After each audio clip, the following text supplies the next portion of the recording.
Welcome students. আজিৰ ভিডিঅ'টোত আমি ক্লাছ 8ৰ ফাৰ্ষ্ট চেপ্টাৰ পৰিমেয় সংখ্যা বা ৰেচনেল নম্বৰৰ বিষয়ে আমি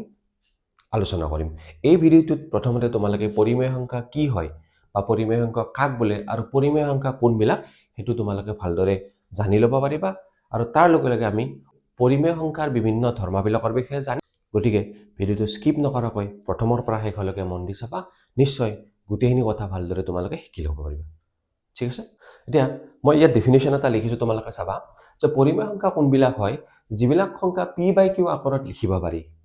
য'ত p আৰু q দুটা অখণ্ড সংখ্যা আৰু q নট ইকুৱেল টু 0 তেনেকুৱা সংখ্যাবিলাকক পৰিমেয় সংখ্যা বোলা হয়। ঠিক আছে? তো পৰিমেয় সংখ্যা হবৰ কাৰণে আমাক তিনিটা বস্তু লাগে, বা আমি ক'ব পাৰো আমাক তিনিটা কণ্ডিশ্যন বা তিনিটা চৰ্ত লাগে। তাৰ প্ৰথম চৰ্তটো হৈছে p বাই q আকাৰত থাকিব লাগে। দুই নম্বৰ কথা, ইয়াত p আৰু q আমি লিখিছো, ইয়াতে p আৰু q কি হ'ব লাগে, অখণ্ড সংখ্যা হ'ব লাগে।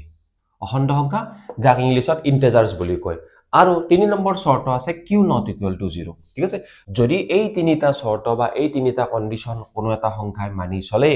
তেতিয়াহ'লে তাক আমি কি ক'ম, সেই সংখ্যাটোক আমি পৰিমেয় সংখ্যা বুলি কওঁ। ঠিক আছে? তো প্ৰথম কথা আমাৰ কণ্ডিশ্যনটো কি, p বাই q আকাৰ। আমাৰ ভাষাত আমি সহজ ভাষাত আমি কি ক'ব পাৰিম, ভগ্নাংশ আকাৰ। ভগ্নাংশ আকাৰ মানে তোমালোকে জানা, মানে এটা ওপৰত থাকিব যাক আমি লব বুলি কওঁ, এটা তলত থাকিব যাক আমি হৰ বুলি কওঁ। ঠিক আছে? এইটো প্ৰথম কণ্ডিশ্যনটো মই লিখিলো p বাই q আকাৰ 2/3 হৈ গ'ল। তাৰপিছত কণ্ডিশ্যনটো কি লিখিলো, চোৱা p q অখণ্ড, মই ইয়াত p ৰ মান কিমান পালো,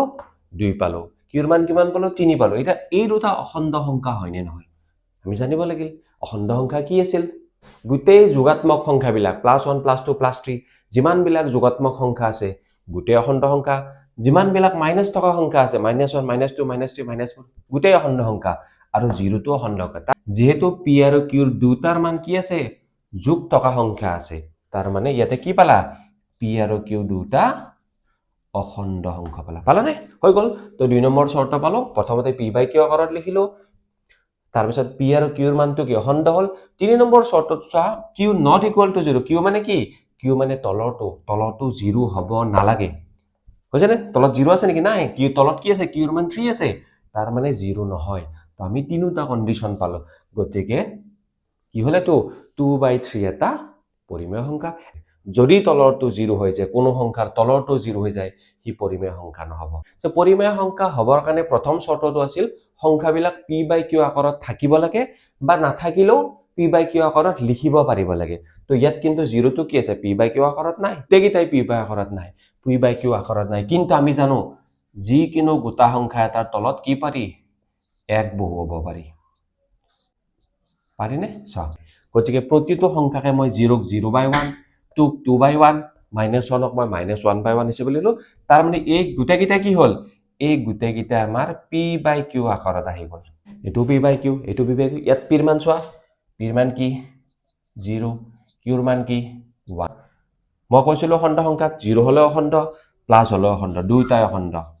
0 অখণ্ড সংখ্যা, যোগবিলাকো অখণ্ড সংখ্যা। ইয়াত 2 আৰু 1 দুয়োটাই প্লাছ থকা সংখ্যা, দুয়োটাই অখণ্ড হৈছে। ইয়াত -1 আৰু 1 দুয়োটাই অখণ্ড। এই যিটো চৰ্ত মতে আমি তিনিটা সংখ্যাকে মই ধৰক 1 2 3 তিনিটা সংখ্যা মই p বাই q আকাৰত পাইছো। তিনিটা সংখ্যাৰ যিবিলাক p আৰু q ৰ মান আছে গোটেইবিলাক অখণ্ড হৈছে। তিনিটাতে চোৱা q ৰ মানটো চোৱা, ইয়াত q ৰ মান কি 1, ইয়াত q ৰ মান কি 1, ইয়াত q ৰ মান 1। তাৰ মানে তিনিটাতে কি হৈছে, q ৰ মান 0 হোৱা নাই। গতিকে সেই ফালৰ পৰা এই চৰ্ত মতে, এইকেইটা কণ্ডিশ্যন মতে 0 2 1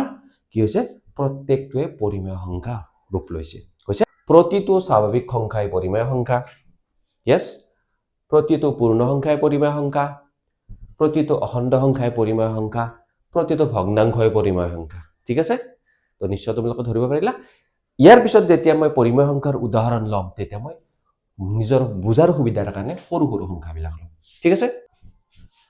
এতিয়া আমি পৰিমেয় সংখ্যাৰ যিকেইটা ধৰ্ম বা বিধি আছে সেইকেইটা আমি আলোচনা কৰিম। তাৰ ভিতৰত প্ৰথমটো বিধি বা প্ৰথমটো বিধি বা ফাৰ্ষ্ট প্ৰপাৰ্টিটো হৈছে আবদ্ধতা বিধি, যাক ইংলিছত আমি কওঁ ক্লজাৰ প্ৰপাৰ্টি। ঠিক আছে? এতিয়া ক্লজাৰ প্ৰপাৰ্টি বা আবদ্ধতা বিধি কি হয় সেইটো জানিবৰ কাৰণে মই কি হলো, দুটা পৰিমেয় সংখ্যা প্ৰথমতে লৈ লম। ঠিক আছে? মই তোমালোকৰ সুবিধাৰ কাৰণে আটাইতকৈ সহজ সংখ্যা 2 আৰু 4 লৈছো। ঠিক আছে? এতিয়া চাবা মই কি কৰিছো, প্ৰথমতে মই 1 নম্বৰত 2 আৰু 4ক যোগ কৰিছো, তাৰপিছত মই 2ৰ পৰা 4 বিয়োগ কৰিছোঁ তৃতীয়তে 2 আৰু 4ক মই পূৰণ কৰিলোঁ আৰু চতুৰ্থতে মই কি কৰিলোঁ 2ক 4ৰে হৰণ কৰিলোঁ এটা মই ৰিজাল্ট কেইটা চাম যেতিয়া মই 2 আৰু 4ক যোগ কৰিলোঁ মই 6 পালোঁ 2ৰ পৰা 4 বিয়োগ কৰিলে মই -2 পালোঁ 2ৰ লগত 4 পূৰণ কৰিলে মই 8 পালোঁ আৰু 2ক যেতিয়া মই 4ৰে হৰণ কৰোঁ হেতুক আমি 2/4 বুলি লিখিব পাৰোঁ আৰু দুইটাকে যদি 2ৰে কেনসেল কৰোঁ 2 1 গুণ 2 2 2 গুণ 4 2/4 বা 1/2 যিকোনো এটা লিখিব পাৰা এটা চোৱা আমি কি পাওঁ 6টো কি হয় পৰিমেয় সংখ্যা হয় প্ৰতিটো স্বাভাৱিক সংখ্যাই পৰিমেয় ইয়াত 6টো বিয়োগ কৰোঁতে কি পালো -2 পালো মানে অখণ্ড সংখ্যা পালো আমি জানো প্ৰতিটো অখণ্ড সংখ্যাই পৰিমেয়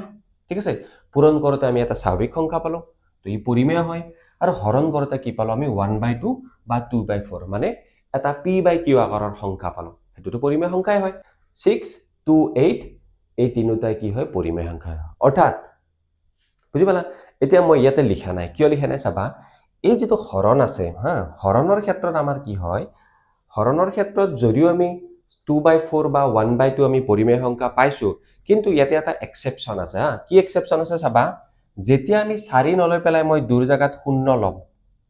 কি হ'ব কেনেকে লিখা হ'ব চোৱা তোমালোকৰ মনত আছে পৰিমেয় সংখ্যা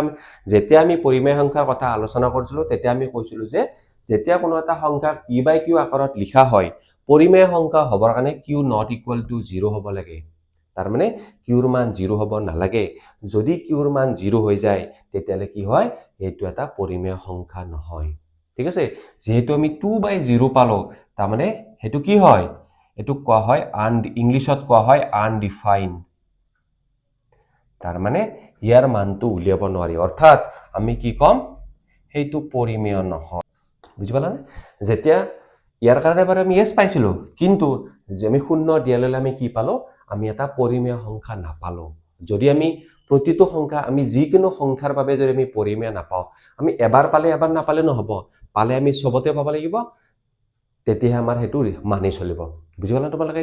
এতিয়া মূল কথাটো হল আমি যেতিয়া দুটা পৰিমেয় সংখ্যা যোগ কৰিম আমি এটা পৰিমেয় সংখ্যা পাওঁ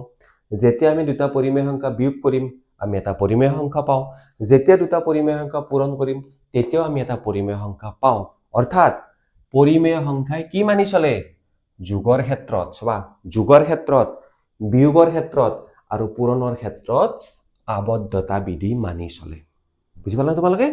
যেতিয়া দুটা পৰিমেয় সংখ্যাক যোগ কৰি পৰিমেয় পোৱা যায় বিয়োগফলো পৰিমেয় পোৱা যায় আৰু পূৰণফলো পৰিমেয় পোৱা যায় তাৰ মানে আমি গম পাওঁ যে পৰিমেয় সংখ্যাই যোগ বিয়োগ আৰু পূৰণৰ ক্ষেত্ৰত আবদ্ধতা বিধি মানি চলে কিন্তু ইয়াত চোৱা দুটা পৰিমেয় সংখ্যাৰ হৰণফলটো কেতিয়াবা পৰিমেয় হয় কেতিয়াবা নহয় গতিকে আমি হৰণৰ ক্ষেত্ৰত আমি কি ক'ব নোৱাৰো আমি ক'ব লাগিব যে হৰণৰ ক্ষেত্ৰত পৰিমেয় সংখ্যাই আবদ্ধতা বিধি মানি নচলে তো এই কথাখিনি আমি এনেকৈ সামাৰাইজ কৰিব পাৰিম চোৱা প্ৰক্ৰিয়া কি লিখিছো আবদ্ধতা বিধি লিখিছো প্ৰক্ৰিয়া লিখিছো যোগৰ ক্ষেত্ৰত কি yes বিয়োগৰ ক্ষেত্ৰত yes পূৰণৰ ক্ষেত্ৰত yes হৰণৰ ক্ষেত্ৰত no তো এইখিনি কথাই আমাৰ ইয়াত চোৱা এই চাৰিটা আমাৰ কোৱেশ্চন হ'ব পাৰে আমাক সুধিব পাৰে যে পৰিমেয় সংখ্যাই যোগৰ ক্ষেত্ৰত আবদ্ধতা বিধি মানি চলে বা নচলে এটো হ'ব পাৰে এই চাৰিটা আমাৰ কোৱেশ্চন হ'ব পাৰে গতিকে এই উদাহৰণটো তোমাৰ মনত আহিলে একেবাৰে সহজে বুজাইছো মই নিশ্চয় তোমালোকে মনত ৰাখিব পাৰিবা এতিয়া আমি দ্বিতীয়টো বিধি লৈছো ক্ৰম বিনিময় বিধি যাক ইংলিশত কোৱা হয় কমিউটেটিভ প্ৰপাৰ্টি ঠিক আছে তো ক্ৰম বিনিময় বিধিটো আসলতে কি হয় শব্দকেইটা মনত কৰিবা ক্ৰম বিনিময় মানে আমি কি ক'ব পাৰো স্থানবিলাক ক'ব পাৰো আমি যে স্থানবিলাক কওঁ কোনোবা প্ৰথমত কোনোবা দ্বিতীয়ত কোনোবা তৃতীয়ত হেতু ক্ৰম বুলি কোৱা হয় বিনিময় মানে আমি কি কৰিম সলনি কৰিম মানে এক্সচেঞ্জ কৰিম ধৰা প্ৰথমৰ পৰা দ্বিতীয়লৈ যাব দ্বিতীয়ৰ পৰা প্ৰথমলৈ যাব হেতুকে কোৱা হয় ক্ৰম বিনিময় হৈছে তো উদাহৰণটো চাবা মই আগৰ দৰে দুটা সংখ্যা পৰিমেয় লৈ লৈছো এটা হৈছে 2 আৰু এটা আছে 4 ঠিক আছে মই আবদ্ধতা বিধিৰ দৰে কৰিছো প্ৰথমতে 2 আৰু 4 এবাৰ যোগ কৰিছো তাৰ পিছত 2 পৰা 4 বিয়োগ কৰিছো তাৰ পিছত দুটা পূৰণ কৰিছো আৰু 2 হৰণ 4 কৰিছো কিন্তু যেহেতু আমাক কৈছে ক্ৰম বিনিময় বিধিত আমি কি কৰো জানানে ক্ৰম বিনিময় বিধিত আমি বিশেষকৈ আমি দুবাৰ যোগ বা বিয়োগ কৰিম কেনেকৈ আমি সংখ্যাবিলাকৰ স্থানবিলাক পৰিৱৰ্তন কৰো অলপ আগতে কৈ দিলো এক্সচেঞ্জ কৰা হয় বিনিময় কৰা হয় কি বিনিময় কৰা হয় সংখ্যাবিলাকৰ স্থানবিলাক বিনিময় কৰা হয় স্থানবিলাক চেঞ্জ কৰা হয় এক্সচেঞ্জ কৰি পেলাই আমি হিয়তৰ প্ৰক্ৰিয়াবিলাক সম্পন্ন কৰোঁ দ্যাট মিন্স 2 + 4 কৰিলো তো আৰু এবাৰ মই কি কৰিম 4 + 2 কৰিম 2 বিয়োগ 4 বা 2 - 4 কৰিলো 4 - 2 কৰিম 2 * 4 4 * 2 কৰিম আৰু 2 হৰণ 4 বা 4 হৰণ 2 এনেকৈ কৰিম তাৰ মানে আমি প্ৰতিটো প্ৰক্ৰিয়া যোগ বিয়োগ পূৰণ আৰু হৰণ প্ৰতিটো প্ৰক্ৰিয়া আমি দুবাৰ কৰিম দুবাৰত কি প্ৰথম আমি দুবাৰ কৰিম আৰু দুবাৰতে আমি কি কৰিছো জানানে সংখ্যাবিলাকৰ স্থানবিলাক সলাই দিছো ইয়াত 2 প্ৰথম স্তৰত আছে দ্বিতীয়বাৰত দ্বিতীয় স্থানত আহিল 4 টো দ্বিতীয় স্থানত আহিল প্ৰথম স্থানত দ্বিতীয় স্থানত আছিল প্ৰথমত আহিল সব প্ৰতিটোতে চোৱা 2 টো প্ৰথম স্থানত আছিল দ্বিতীয় স্থানত গল সবতে আছে তেনেকৈ একে আছে হৈ গল এটা ৰিজাল্ট বিলাক চোৱা এটা চোৱা 2 + 4 6 4 + 2 6 পালো ইয়াত চোৱা 2 + 4 মানে কি সৰু সংখ্যাটোৰ পৰা ডাঙৰ সংখ্যাটো বিয়োগ কৰা হৈছে গতিকে ৰিজাল্টটো মাইনাসত আহিব হয়নে নহয় 4 + 2 2 এটো আমি সকলোৱে জানো ইয়াত চোৱা 2 4 * 8 4 2 * 8 ইয়াতে চোৱা 2 হৰণ 4 মানে কি 2 টো ওপৰত থাকে 4 টো তলত থাকে বা আমি এনেকৈ লিখিব পাৰো 1/2 কৰিও লিখিব পাৰি কেনসেল কৰিব পাৰি নহয় 2 1 * 2 2 2 * 4 ইয়াত চোৱা 4 হৰণ 2 মানে 4 ক আমি 2 ৰে হৰণ কৰিছো কিমান পাম 2 2 * 4 হৈছে এটা চোৱা আমাৰ উদ্দেশ্য কি আছিল আমি কি কৰিছিল সংখ্যাবিলাকৰ স্থানবিলাক সলনি কৰি পেলাই আমি প্ৰক্ৰিয়াবিলাক সম্পন্ন কৰিছিল প্ৰথম প্ৰক্ৰিয়াটো যোগৰ ক্ষেত্ৰত চোৱা সংখ্যাটো স্থান সলনি কৰাৰ আগত বা পিছত দুটা ক্ষেত্ৰতে কি হৈছে ইয়াৰ ৰিজাল্টটো একে হৈছে ইয়াতো 6 আছে ইয়াতো 6 আছে তাৰ অৰ্থ কি তাৰ অৰ্থ এইটোৱে যে পৰিমেয় সংখ্যাই যোগৰ ক্ষেত্ৰত যোগ এটো যোগ চিন দেই যোগৰ ক্ষেত্ৰত ক্ৰম বিনিময় বিধি মানি চলে ইয়েস এই যেটো বিধিৰ কথা কৈছে ক্ৰম বিনিময় বিধি মানি চলে কাৰ ক্ষেত্ৰত যোগৰ ক্ষেত্ৰত বিয়োগত চোৱা 2 বিয়োগ ইয়াত পালা -2 ইয়াত পালা +2 দুটাই কি হৈছে দুটাই একে নহয় বেলেগ হয় না নহয় তাৰ মানে বিয়োগৰ ক্ষেত্ৰত পৰিমেয় সংখ্যাই ক্ৰম বিনিময় বিধি মানি নচলে কাৰণ কিয় আমি যেতিয়া সংখ্যাবিলাকৰ স্থানবিলাক সলনি কৰি দিলো তেতিয়া তাৰ বিয়োগফলটো বেলেগ পালো হেতু উত্তৰ ইয়াত চোৱা পূৰণৰ ক্ষেত্ৰত চোৱা 2 4 * 8 4 2 * 8 দুটা আমাৰ একে হৈছে তাৰ মানে পূৰণৰ ক্ষেত্ৰত পৰিমেয় সংখ্যাই ক্ৰম বিনিময় বিধি মানি চলে হৈছে হৰণত চোৱা প্ৰথমবাৰ কৰোতে আমি 1/2 পালো দ্বিতীয়বাৰ কৰোতে আমি 2 পালো মানে আমি দুটা বেলেগ পালো অৰ্থাৎ হৰণৰ ক্ষেত্ৰত পৰিমেয় সংখ্যাই ক্ৰম বিনিময় বিধি মানি নচলে এইকেইটা মনত এই চাৰিটা তোমালোকৰ কোৱেশ্চন হ'বই যোগৰ ক্ষেত্ৰত ইয়েস মানি চলে বিয়োগৰ ক্ষেত্ৰত মানি নচলে পূৰণৰ ক্ষেত্ৰত মানি চলে হৰণৰ ক্ষেত্ৰত মানি নচলে যেতিয়া ৰিজাল্ট বিলাক একে আহিব তেতিয়া গম পাম মানি চলে যেতিয়া বেলেগ ৰিজাল্ট আহিব মানি নচলে একেবাৰে সহজ তোমালোকে মনত নাৰাখিলে অংকটো এনেকৈ চাই পেলাই তোমালোকে ক'ব পাৰিবা এক্সামত ঠিক আছে তো ইয়াকো সামাৰাইজ কৰিব পাৰি যোগৰ ক্ষেত্ৰত ইয়েস মানি চলে বিয়োগত মানি নচলে পূৰণত মানি চলে হৰণত মানি নচলে তো এইকেইটা মনত ৰাখিলে হ'ল হয়নে নহয় এটা কিন্তু মই তোমালোকক মস্ত কৰিবলৈ নকওঁ তোমালোকে যেতিয়া এনেকৈ সংখ্যাবিলাক উলিয়াই পেলাই কৰিব পাৰিবা তেতিয়া তোমালোকৰ কাৰণে ইজি হৈ যাব ঠিক আছে নিশ্চয় ক্লিয়াৰ হৈছে এতিয়া আমি তৃতীয়টো ধৰ্মলৈ আহিছো তৃতীয়টো ধৰ্ম আছে সহযোগ বিধি যাক ইংলিছত কোৱা হয় এছ'চিয়েটিভ প্ৰপাৰ্টি এতিয়া ইয়াত যদিও যোগ শব্দটো আছে সহ মানে চোৱা ইয়াত চোৱা সহ মানে একেলগে যোগ মানে যোগ হয় কিন্তু ইয়াত অকল যোগ নহয় বাকি কেইটা প্ৰক্ৰিয়া আমি ব্যৱহাৰ কৰিম ঠিক আছে তাৰ মানে যোগ বিয়োগ পূৰণ হৰণ সকলো কেইটা কৰিম হ'ব তো ইয়াত কি কৰা হয় তোমালোকে চাবা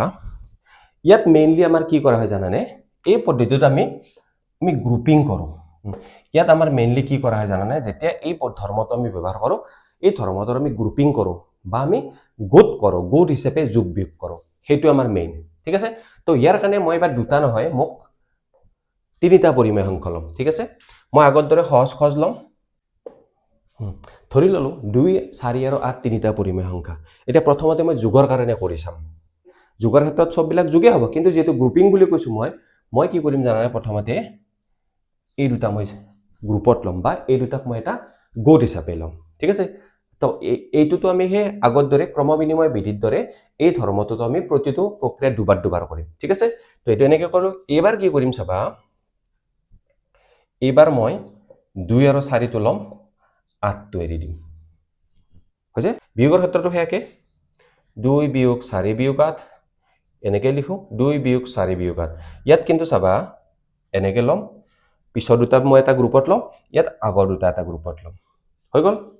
এটা দুটাতে আমি ৰিজাল্টটো চাই লওঁ হা ব্ৰেকেটৰ ভিতৰত থকা সংখ্যাবিলাক প্ৰথমতে কৰিলো হা ইয়াতে চাবা 2 আছে 4 ইয়াতে 12 কিমান হ'ব 2 + 12 14 ইয়াতে হা 2 + 4 6 6 + 8 14 হৈ গল ইয়াতে হা ব্ৰেকেটৰ ভিতৰখিনি চোৱা 4 বিয়োগ 8 সো 4টো সৰু সংখ্যা 8টো ডাঙৰ সংখ্যা আমি জানো যে 8ৰ পৰা 4 বিয়োগ কৰিলে কি হয় 4 হয় যেতিয়া উলুটাকে কৰা হয় 4ৰ পৰা 8 বিয়োগ কৰি দিয়া হয় -4 হয় গতিকে -4 হৈ গল ইয়াত চাবা ব্ৰেকেট মানে কি পূৰণ হয় মাইনাস পূৰণ মাইনাস করলে প্লাস হব 2 + 4 6 ইয়াত আহা 2 বিয়োগ 4 হে একে কথা সৰুৰ পৰা ডাঙৰ বিয়োগ কৰা হ'ব তো -2 পাম -8 হ'ব না 4 পৰা 2 বিয়োগ কৰিলে +2 হয় 2 পৰা 4 বিয়োগ কৰিলে -2 হ'ব হ'ব ইয়াত চাবা -2 মাইনাস দুটা মাইনাস থকা সংখ্যা থাকে তেতিয়া চিনটো মাইনাস হয় সংখ্যা দুটা যোগ কৰা হয় এটো মনত ৰাখিব লাগে চোৱা যোগৰ ক্ষেত্ৰত কি হৈছে আমি যেতিয়া বেলেগ বেলেগ দল কৰিলো প্ৰথমতে আমি পিছৰ দুটাক এটা গ্ৰুপ হিচাপে ললো বা দল হিচাপে ললো আৰু দ্বিতীয়বাৰত আমি কি কৰিলো প্ৰথম দুটাক দল হিচাপে ললো দ্বিতীয়টো অকলে ৰাখিলো দুটা ক্ষেত্ৰতে আমি কি পালো চোৱা প্ৰথমতে আমি 14 পালো আমি দল সলনি কৰাৰ পিছতো আমাৰ কি আছে ৰিজাল্ট কিটা একে আছে তাৰ মানে ইয়াৰ পৰা কি উত্তৰ দিবা পৰিমেয় সংখ্যাই যোগৰ ক্ষেত্ৰত সহযোগ বিধি মানি চলে ইয়াত মই ৰাইট চিন দিছো ইয়েস তাৰ মানে যোগৰ ক্ষেত্ৰত সহযোগ বিধি মানি চলে বিয়োগত চোৱা আমি যেতিয়া সংখ্যাবিলাকক কি কলো বেলেগ বেলেগ গ্ৰুপ কৰি বা বেলেগ বেলেগ গোট কৰি বিয়োগ কৰিলো তেতিয়া কি হল আমি দুটাতে ৰিজাল্ট কিটা আমি একে নাপালো এটা +6 পালো এটা -10 পালো মানে দুই ক্ষেত্ৰত আমি বেলেগ বেলেগ পালো গতিকে ইয়াৰ পৰা আমি কি কম যে পৰিমেয় সংখ্যাই বিয়োগৰ ক্ষেত্ৰত সহযোগ বিধি মানি নচলে বুজি পালা তো যোগত মানি চলে বিয়োগত মানি নচলে এবাৰ পূৰণৰ হৰণত আহো তেনেকৈ কৰিম প্ৰথমতে পূৰণত চোৱা 2 পূৰণ 4 পূৰণ পিছত দুটাক আমি এটা গ্ৰুপত ললো গোটত ললো আৰু ইয়াতে প্ৰথম দুটাক ললো পূৰণ কৰি চাও ব্ৰেকেটৰ খিনি আগতে পূৰণ কৰো 4 × 8 = 32 তো 32 × 2 = 64 ইয়াত চোৱা 2 × 4 = 8 8 পূৰণ 8 64 হল হৰণত আহা 2 হৰণ এটা কি আছে 4 হৰণ 8 হা 4 ডিভাইডেড বাই ইয়াক এনেকে লিখিব পাৰি তো ইয়াক মই এনেকে লিখি থলো লিখিলো জানা তোমালোকে এনেকে লিখিব পাৰি এতিয়া হৰণ চিনটোক যেতিয়া পূৰণ কৰি দিয়া হয় কি হয় তেতিয়া সংখ্যা কিটা উলটি যায় মানে হৰটো লব হ'ব লবটো হৰ হ'ব এতিয়া ছয়টো তলৰ সংখ্যা এটো ওপৰৰ সংখ্যা 2 × 2 = 4 হৈ গল 2 টোৰে 8 কাটা যাব 2 × 4 = 8 তো আমি কি পালো 4 পালো এফালে আহা তো এই জোড়াটোক লিখিব পাৰি এনেকে লিখিব হল এটা হৰণ 8 আছে হৰণটো পূৰণ কৰি দিয়া পূৰণ কৰি দিলে কি হ'ব জানা 1/8 হ'ব কাৰণ 8ৰ তলতে 1 থাকে পূৰণ কৰি দিলে 1/8 হৈ যায় হল এটা চোৱা 2 ৰে কাটি দিয়া 2 × 4 = 8 ওপৰত একো নাই ওপৰত 1 আছে তলত হ'ব 1/4 4 × 16 হৈছে তো ৰিজাল্ট কেটা চোৱা পূৰণৰ ক্ষেত্ৰত যেতিয়া আমি সহযোগ বিধি বা গ্ৰুপিং কৰিলো তেতিয়া আমি দুটা কি পালো ৰিজাল্ট দুটা আমি একে পালো অৰ্থাৎ কি হ'ব যে পূৰণৰ ক্ষেত্ৰত পৰিমেয় সংখ্যাই সহযোগ বিধি মানি চলে ইয়েস হৰণত চোৱা যেতিয়া বেলেগ বেলেগকে গ্ৰুপিং কৰা হল আমি কি পালো প্ৰথমটোত আমি 4 পালো দ্বিতীয়টোত আমি কি পালো 1/16 অৰ্থাৎ দুটা আমি বেলেগ বেলেগ পালো না নাই অৰ্থাৎ আমি কি কম যে পৰিমেয় সংখ্যাই হৰণৰ ক্ষেত্ৰত সহযোগ বিধি মানি নচলে এটা হে কথাখিনি আমি আকৌ সামাৰাইজ কৰিম হা আমি প্ৰথমতে পালো চোৱা যোগৰ ক্ষেত্ৰত কি সহযোগ বিধি মানি চলে বিয়োগৰ ক্ষেত্ৰত কি পাইছিলো মানি নচলে পূৰণত মানি চলে আৰু হৰণত মানি নচলে তো এনেকৈ আমি সামাৰাইজ কৰিব পাৰো আজিৰ ভিডিওটোত আমি তিনিটা প্ৰপাৰ্টি বা তিনিটা ধৰ্ম আমি আলোচনা কৰিলো নিশ্চয় তোমালোকে ভালদৰে ক্লিয়াৰ হৈছে তোমালোকে যিকোনো সহজ সংখ্যা লৈ পেলাই এই ধৰ্মকেইটা তোমালোকে প্ৰেক্টিছ কৰিব পাৰিবা আৰু এক্সামত সহজে তোমালোকে মনত কৰিব পাৰিবা ঠিক আছে ইয়াৰ বাবে বেছি মুখস্থ কৰাৰ দৰকাৰ নাই আছে যদি তোমালোকৰ কিবা ডাউট থাকে ক্লাছবিলাকত তোমালোকে কমেন্ট কৰিবা ঠিক আছে কমেন্ট কৰিবা মই তোমালোকৰ ডাউটবিলাক সলভ কৰিব কাৰণে ট্ৰাই কৰিম ঠিক আছে সো থ্যাঙ্কস ফৰ ওয়াচিং